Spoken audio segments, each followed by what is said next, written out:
And hello, YouTube, and welcome back to another episode of The Zone TV Movie Entertainment with me, your host Jonathan, once again bringing you my thoughts and movie review for the brand new animated Sony film Spider-Man Across the Spider-Verse.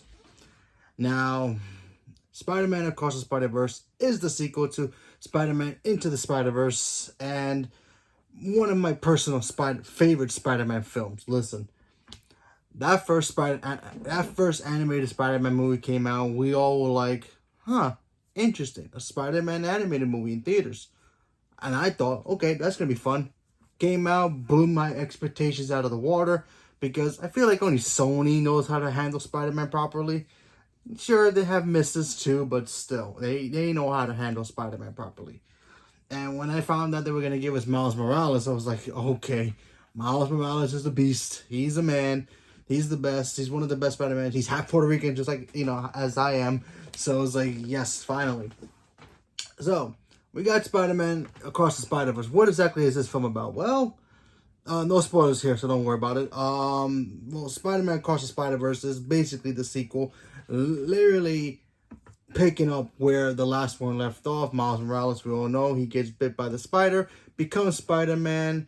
He meets some friends across the Spider-Verse, and now he's now used to being Spider-Man. He's doing what he can to save his city of Brooklyn. He's loving being Spider-Man. He just loves being it, but he has to start learning how to balance school, family, and being a superhero. So something happens in this movie where he meets a new villain called the Spot, and when the Spot becomes a bigger problem than Miles can handle, it's up to him to pretty much get the Spider-Verse people to pretty much help him out in this situation. Unfortunately, that situation becomes a bigger situation when things that Miles did in the previous film kind of catch up to him and kind of sets up to be like, yeah, it was your fault. This is actually happening in the first place, and now we're in this predicament. So that's basically the gist of what this film is. So I want to talk about the good stuff in this film, and I want to talk about the bad stuff in this film, because honestly, there's a mixture of just this movie just being one-sided. How does it compare to the first one? This movie's brilliant. I mean, come on. I mean, I didn't even think, like, I was very excited for the sequel. And I was like, all right, this movie could be just as good. Maybe I'll have some problems with it, or sure. I'm watching this film and I'm like, visuals in this film, check. The story behind this film it's more than just Miles Morales. Just, oh yeah, he's Spider-Man now. He's having fun doing what he loves doing. It's him finally learning, with great power does come great responsibility. He's finally learning that when these consequences start coming up, that he kind of dealt with in the last film is starting to catch up to him in this one. And everything in this movie just gets elevated. I mean, first of all, we got to see Spider-Ghost or Spider-Gwen, or whatever you want to call her nowadays.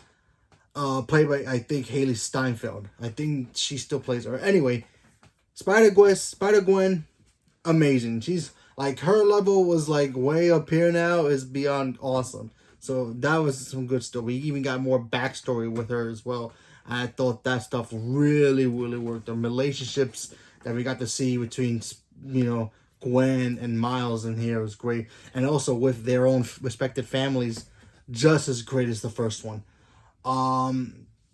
We got to see the villain in this film. Normally when Spider-Man villains, and rather than live action, animated, it doesn't really matter. When you have a villain that has a personal story of what they're doing, that's kind of like, yeah, bad, but the reason they're doing it, and you still kind of like question, like, are they doing it because they're evil, or are they doing it because something tragic happened to them? When you meet the Spot, there's some things in here that make it look like, wow, he's going through some stuff, and you really kind of feel bad for him in a way. But obviously, you know what he's doing is bad, obviously. But still, he's doing it in a way that's like, yeah, he has a kind of a tragedy in a way, and you just want to see more from him. And I thought the Spot was just a great Spider-Man villain, you know, regardless of live action or not. I mean, he was an awesome villain, so I enjoyed all of that.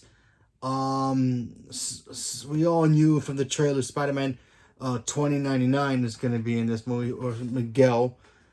Um, he's in here. He's fantastic. I mean, the responsibilities that he has to I guess, like, if it's in the trailer, I'm sorry, I don't want to spoil too much, but this is in the trailer. He has a responsibility throughout, I guess, you know, kind of like shepherding all the spider people throughout the multiverse, throughout the Spider-Verse in a way. And when you see him meet Miles and you see him try to convince him to, like, hey man, we got to do a certain thing. We can't have you interfere. And if you interfere, we have to go after you. It's in the trailers. You feel for him, but you also feel like, wow, this guy's kind of a big bully in a way, but yet you still understand him. I thought that stuff was great. I really loved all that. You know, we got to see some great cameos. You know, when you see a movie and they're gonna show you a lot of cool Easter eggs, they all serve purposes in this movie. Yeah, there's a lot of Spider-Mans in here, but a lot of them serve a purpose, and it was just fantastic. Spider-Woman, first of all, Spider-Woman being pregnant in this film and still kicking ass works 1000%. I enjoyed every moment she was on screen, and there's a cliffhanger to this. I'm not gonna say what it is, but there's a cliffhanger to this. I'm like, come on. I just left the cliffhanger on Fast and Furious. Now I got to do it again with this movie. This might be the year of cliffhangers, I'm telling you right now, because I don't know which one was better. I think this one might be a little bit more better than what Fast X did, but still. Phenomenal. Phenomenal. The visuals, again, I can't stop saying enough about the visuals. Listen, I don't care. I'm going to say this right now, and it might be an unpopular decision for me to say this for myself. This movie should not be nominated for Animated Movie of the Year. This movie should be nominated for Best Picture at the Oscars, not Animated Picture, because it's basically already won. I mean, I don't think Elemental is gonna beat it, and it's probably gonna be a good film too. But let's face it, no animated film is gonna beat this film. I'm sorry. This movie needs to be nominated for Best Picture. Period. I don't care what's coming out for Best Pictures. You got Color Purple is gonna be coming out. All those other, Oscar type films, they're gonna be probably great, probably even better. But this movie has got to be nominated in that category. Forget the whole animated universe. Just put this in the Best Picture category, period. Because honestly, I thought what I was watching a work of art. This movie was just literally a work of art. From Miles just being a character, he's always been known as the secondary Spider-Man. To being like one of the best Spider-Mans now. All fans now know who he is from the video games, from the cartoons now. And now, in these animated movies, they are killing it with his character. And it works. It just works. The villain is amazing. You kind of feel for him, but you also kind of like hate him at the same time. And he works. Funny laughs, funny moments as well. Not as funny as the first one, but still, I'd be like my only negative about this film. It's not as funny as the first one, but still. Charming, amazing. I had a blast with this film. Like I said, I'm a huge Spider-Man. I think this might be the best Spider-Man yet. I think, in my opinion, if I might have to watch it again. I might change my mind. But as of right now, this is better than No Way Home. Yeah, sure. Yeah, we got all the old, the live action Spider-Mans from the past. I think this movie's a lot better. Because the story, the villain in this film, the characters, they all serve purposes. The visuals, everything here was just great. It was basically kind of like if the MCU had the multiverse, and it was just a standalone multiverse film, and it was just that it wasn't trying to set up 7,000 different sequels. That's what this was. It was just a Spider-Man movie setting up Spider-Man movies. That's all it was. and it was great. And the cliffhanger leading into the next one, which we all know is Beyond the Spider-Verse, I can't wait. I don't care if it comes out tomorrow or next week. I want it now. Because honestly, like I said before, this movie is just awesome. I'm gonna see it again. I have to see it again. Yeah, Miles Morales, great Spider-Man. You know, he's just as powerful as probably Peter Parker is, and more just as iconic now as Peter Parker is. And Spider-Gwen, she's great. I loved her. I love seeing Spider-Man 2099. He was great as well. The cameos in here are all fun to watch. Just everything about this film that I wanted from, after seeing the first one. His parents, Miles Morales' parents in here are cool. They were good in the first one, but they give him more screen time in this one, and they were just as fantastic as the first time. So, especially the father, since he's the cop. So I thought that stuff worked. So kudos to the animation. Kudos to Sony. Great job to the entire cast.